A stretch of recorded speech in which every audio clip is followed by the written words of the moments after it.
Hello guys, good morning and welcome to my channel take a look with Kusum. আর আমি কুসুমিকা। তো সকাল সকাল দেখছো বাইরেটা ঝাড়টা দিতে চলে এসছি, আর বাইরেটা ঝাড়টা দিয়ে তারপরে ঘরের দিকে যাব। জল চলে এসছে, জল আজকাল কখনো দিচ্ছে কখনো দিচ্ছে না, ওটাই মুশকিল।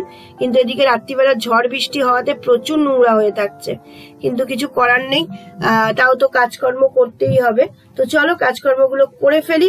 এদিক ওদিক ধোয়াধুয়ি কাজটা করে ফেললে অনেকটা কাজ হয়ে যায়। করে তারপরে জামা কাপড় যদি একটু রোদ্দুর ওঠে জামা কাপড় গুলো মেলবো ভাবছি। তো এই দেখো এদিকে সব, আর আমার হাজবেন্ড একটু এগিয়ে গিয়ে দিচ্ছে, কারণ না হলে না কাজ করতে অনেকটা দেরি হয়ে যায়। আর সবসময় শরীরটাও ভালো লাগে না, সেই কারণেই একটু কাজ হাতে হাতে এগিয়ে দিলে তাড়াতাড়ি হয়েও যায় কাজটা। আর যেহেতু জানোই কাজের লোক নেই, সবটাই করতে হয়, সেই কারণে দুজনে মিলে করলে কাজটা তাড়াতাড়ি হয়ে যায় আর অতটা খাটনিও হয় না। তো দেখো সব দিকটা ধোয়া হয়ে গেছে, এই দিকটাও ধোয়া হয়ে গেল। ধুয়ে টুয়ে এবার আমি গাছে আজকাল জল দিতে হচ্ছে না, কারণ গাছ এমনিতেই জল পেয়ে যাচ্ছে, অসুবিধা হচ্ছে না। তো দেখো এই দিকটা ধোয়া হয়ে গেল। ধোয়া হয়ে আবার আমি ওই জলগুলোকে ভরে রেখে দেবো, কারণ অনেক সময় না জল উপরে ভরে রেখে দিই, তো এখানে জলটা ভরা থাকলে এই দিকটা ধোয়া হয়ে যায় ওই জল দিয়ে, তাতে আমার একটু সঞ্চয়ও হয় জলটা। আর অনেক সময় আজকাল বর্ষা বেশি হলেও জল দেয় না, এরকম অবস্থা। তো দেখো ওই দিকটা করে এবার আমি একেবারে গ্যাসটা পরিষ্কার করে নেব, নিয়ে যে কটা বাসন আছে ধরে ফেলবো, তাহলে কিন্তু এদিকের কাজটা হয়ে যাবে। তারপরে আমি ম্যাক্সিটা একেবারে চেঞ্জ করে জামা কাপড় যে কটা আছে ওয়াশিং এ বসিয়ে দেবো, দিয়ে একেবারে কাজকর্ম সেরে নেবো। আর এদিক ওদিক যেগুলো ধোয়া থাকে সেগুলো সমস্ত ধোয়া কমপ্লিট করে ফেলেছি। তোমার বাথরুমটাও ধুয়ে দিয়েছি, ল্যাট্রিনটাও একেবারে ধুয়ে দিয়েছি। ধুয়ে দেখো সব কাজ কমপ্লিট করে ফেলেছি। আর এখানে দেখো আমি গাছগুলো তোমাদের দেখাচ্ছি, গাছগুলো খুব সুন্দর হয়েছে। আর কিছু কিছু গাছ আমার পাতাগুলো কেমন হয়ে গেছে সেইগুলোই দেখছিলাম। আর এদিকে ধোয়া হয়ে যাওয়ার পরে শুকিয়েও গেছে। দেখি এবার জামা কাপড় কিছু কাচতে দিয়েছি, যেগুলো প্রতিদিনকার জামা কাপড় থাকে সেগুলো একটু মেলে দেবো, দিয়ে হয়ে যাবে। আর এদিকে দেখো গাছগুলো একটু বৃষ্টির জল খাইয়েছিলাম, গাছগুলোতে খুব সুন্দর হয়েছে বৃষ্টির জল খাওয়ানোর পরে। কাজ টাজ করছি, এই দেখো হাতে হচ্ছে আমার জামা কাপড়।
কারণ ভিতরে অনেক কাজকর্ম রয়েছে। চলো তাহলে, আর বারান্দাটা তো গোছানোই থাকে, কিন্তু দেখো এইগুলো ঘরগুলোর হালাত তাও অনেকটাই গোছানো আছে, যেগুলো নেই জামা কাপড় এই পর্দাগুলো কালকে কেচেছিলাম, সেই পর্দাগুলো সব টিসি মতন ধরে গেছিল, সাদা যেহেতু না সেহেতু। চলো তাহলে ঘরটার ঝাড় দিয়ে ঘরটার মুছে নেবো। ওইদিকে রান্নাঘরের কাজটা মোটামুটি আমি সেরেই ফেলেছি, এদিকের কাজকর্ম মোটামুটি করে ফেলেছি। ঘরে কেউ নেই, তো ঘরের কাজকর্ম করে এবার আমি কি আজকে বানাবো খাবার সেটা তোমাদের সাথে শেয়ার করব। চলো, তো আজকে লাঞ্চ প্রিপারেশন এসে গেছি। চলো তাহলে যে কি বানাচ্ছি দেখো। আজকে কিন্তু আমি একটু ওল বানাবো। ওল আর আলু আমি এখানে একটু ইন্ডাকশনে বসিয়ে দিয়েছিলাম। আর এখানে আমি দেখো চিংড়ি মাছ দিয়ে একদম কষা কষা ওল করব। অনেকদিন ধরে একটু ওল খেতে ইচ্ছা হয়েছে, তাও চিংড়ি মাছ দিই। চিংড়ি মাছ না পড়লে আমার মেয়ে খেতে চায় না, তো একটু পেঁয়াজ আদা রসুন দিয়ে এটা করবো। আর টমেটো অবশ্যই দেবো, তাতে মশলা দিই সেগুলো দেবো, দিয়ে কষিয়ে আমি চিংড়ি মাছটা দিয়ে একটু কষিয়ে নিয়ে ওলটা জল ঝরিয়ে রেখে দিয়েছিলাম সেটাকে দিয়ে দেবো। দিয়ে একটু কষিয়ে একদম অল্প পরিমাণে জল দেবো, দিয়ে আমার ওলটা কিন্তু রেডি হয়ে যাবে। তো তোমরা কে কে ওল খেতে ভালোবাসো অবশ্যই জানিও। আর এভাবে গায়ে কষা কষা ওল খেও, এখন যেহেতু ওলটা খুবই পাওয়া যাচ্ছে, আমার কিন্তু ওল খেতে খুব ভাল লাগে।